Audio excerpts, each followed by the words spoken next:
বিষ্ণু ঈসা ইসলাম ওনার ইহুদি প্রতিবেশীর বাসায় যেতেন। কোন প্রতিবেশী? ইহুদি। আওয়াজ করে বলেন, কোন প্রতিবেশী? ইহুদি। এক ইহুদি কিশোর বিষ্ণু ঈসা ইসলামের খেদমত করতে, ইহুদি ছেলে আমার নবীর খেদমত করতো, তারা ছিল নবীর প্রতিবেশী।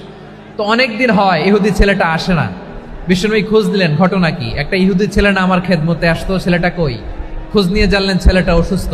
বিষ্ণু ঈসা ইসলাম ওই ইহুদির বাড়িতে চলে গেলেন ওই ছেলেটাকে দেখা করার জন্য, ভিজিট করার জন্য।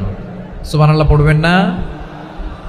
গেলেন, যে দেখে ইহুদি ছেলেটা মুমূর্ষ, যান যান যায় যায় ভাব, বিছানায় পড়ে আছে, তার বাবা দাঁড়ানো। বিশ্বনবী তার মাথার পাশে বসলেন, মাথায় হাত বুলিয়ে দিলেন, আর ছেলেটাকে বললেন, আসলিম, হে ইহুদি ছেলে, আসলিম, ইসলাম ধর্ম গ্রহণ করো।